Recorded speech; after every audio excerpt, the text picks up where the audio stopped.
নমস্কার। সুকুমার রায়ের গল্প সমগ্র থেকে আজকের ছোট গল্প আশ্চর্য ছবি।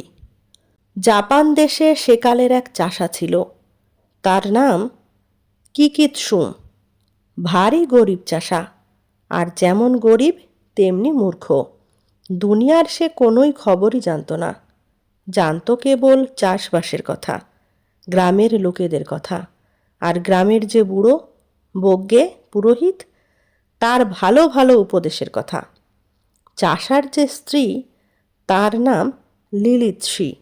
লিলিৎসি চমৎকার ঘরকন্না করে।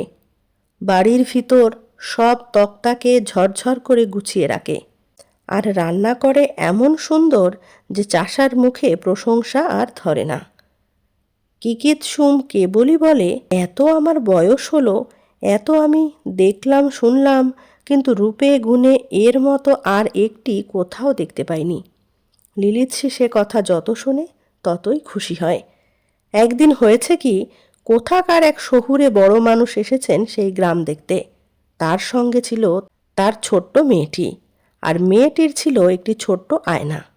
রাস্তায় চলতে চলতে সেই আয়নাটা সেই মেয়ের হাত থেকে কখন পড়ে গেছে কেউ তা দেখতে পায়নি।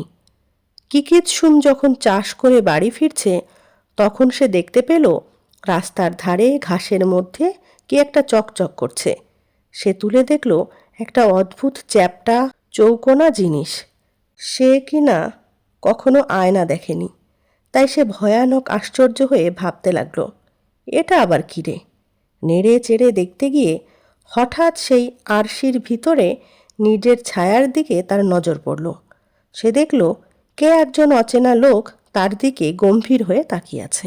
দেখে সে কি এমন চমকে উঠল যে আর একটু হলেই আয়নাটা তার হাত থেকে পড়ে যাচ্ছিল। তারপর অনেক ভেবে চিন্তে সে ঠিক করল, এটা নিশ্চয় আমার বাবার ছবি। দেবতারা আমার উপর খুশি হয়ে পাঠিয়ে দিয়েছেন। তার বাবা মারা গিয়েছেন সে অনেক দিনকার কথা, কিন্তু তবু তার মনে হলো, হ্যাঁ, এই রকমই তো তার চেহারা ছিল।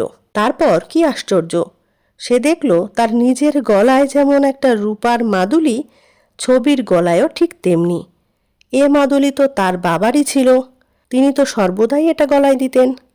তবে তো এটা তার বাবারই ছবি। তখন কিকিৎসুম করল কি, আয়নাটাকে যত্ন করে কাগজ দিয়ে মুড়ে বাড়ি এলো। বাড়ি এসে তার ভাবনা হলো, ছবিটাকে রাখে কোথায়? তার স্ত্রীর কাছে যদি রেখে দেয়, তবে সে হয়তো পাড়ার মেয়েদের কাছে গল্প করবে, আর গ্রাম শুদ্ধ সবাই এসে ছবি দেখবার জন্য ঝুঁকে পড়বে। গ্রামের মূর্খগুলো তো সে ছবির মর্যাদা বুঝবে না। তারা আসবে কেবল তামাশা দেখবার জন্য। তা হবে না। তার বাবার ছবি নিয়ে ছেলে বুড়ো সবাই এসে নোংরা হাতে নাড়বে চাড়বে, তা কিছুতেই হতে পারবে না। এ ছবি দেখানো হবে না। লিলিৎসিকেও তার কথা বলা হবে না। কিকিৎসুম বাড়িতে এসে একটা বহুকালের পুরানো ফুলদানির মধ্যে আরশিটাকে লুকিয়ে রাখল। কিন্তু তার মনটা আর কিছুতেই শান্ত হতে চায় না। খানিকক্ষণ পরে পরেই সে একবার করে দেখে যায় ছবিটা আছে কিনা। তার পরের দিন সে মাঠে কাজ করছে। এমন সময় হঠাৎ তার মনে হলো, ছবিটা আছে তো। অমনি সে কাজকর্ম ফেলে দৌড়ে দেখতে এলো। দেখে নিশ্চিন্ত হয়ে বাইরে যাবে, এমন সময় লিলিৎসি সেই ঘরে এসে পড়েছে। লিলিৎসি বলল, এ কি, তুমি দুপুর বেলায় ফিরে এলে যে? অসুখ করেনি তো?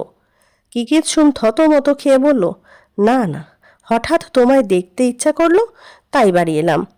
শুনে লিলিৎসি ভারী খুশি হয়ে গেল। তারপর আর একদিন এই রকম লুকিয়ে লুকিয়ে ছবি দেখতে এসে কিকিৎসুম আবার তার স্ত্রীর কাছে ধরা পড়ল। সেদিনও সে বলল, তোমার ওই সুন্দর মুখখানা বারবার মনে হচ্ছিল, তাই একবার ছুটে এলাম। সেদিন কিন্তু লিলিৎসির মনে একটু কেমন খটকা লাগলো। সে ভাবল, কই, এতদিন তো কাজ করতে করতে একবারও আমায় দেখতে আসেনি, আজকাল এরকম হচ্ছে কেন? তারপর আর একদিন কিকিৎসুম এসেছে ছবি দেখতে। সেদিন লিলিৎসি টের পেয়েও দেখা দিল না। চুপি চুপি বেড়ার ফাঁক দিয়ে দেখতে লাগলো। কিকিৎসুম সেই ফুলদানির ভিতর থেকে কি একটা জিনিস বার করে দেখল। তারপর খুব খুশি হয়ে যত্ন করে আবার রেখে দিল।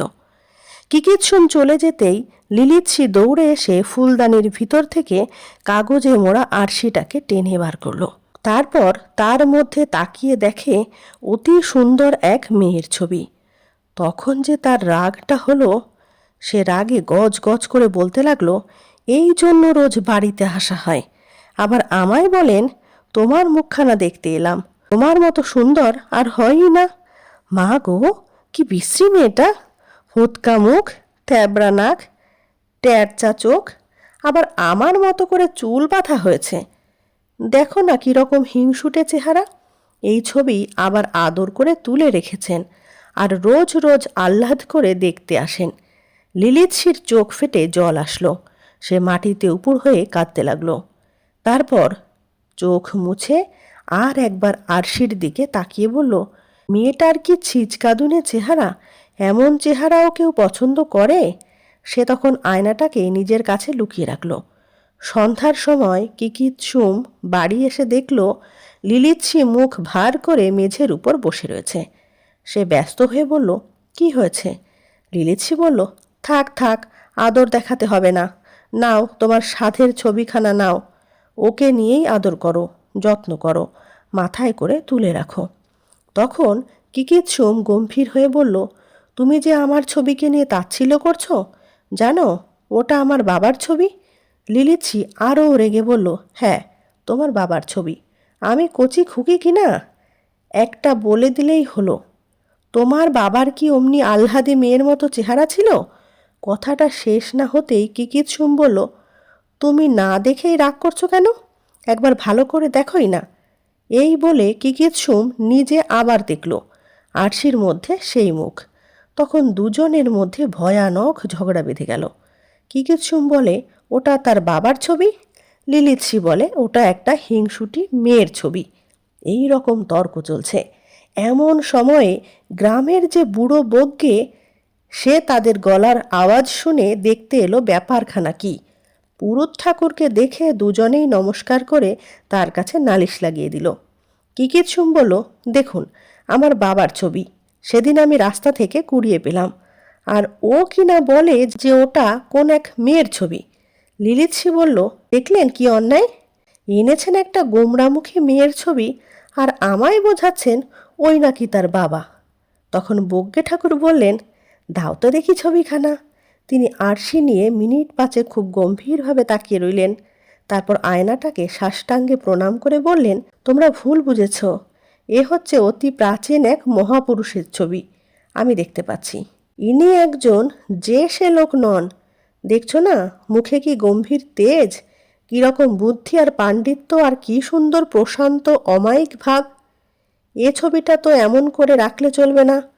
বড় মন্দির গড়ে তার মধ্যে পাথরের বেদি বানিয়ে তার মধ্যে ছবিখানাকে রাখতে হবে, আর ফুল চন্দন ধূপ ধুনা দিয়ে তার সম্মান করতে হবে। এই বলে বজ্ঞে ঠাকুর আরশি নিয়ে চলে গেলেন। আর কিকিৎসুম আর লিলিৎসি ঝগড়া টগড়া ভুলে খুশি হয়ে খেতে বসল। নমস্কার। কেমন লাগলো আজকের গল্পটি অবশ্যই কমেন্টে জানাবেন। ভালো লাগলে লাইক কমেন্ট শেয়ার করবেন। ধন্যবাদ।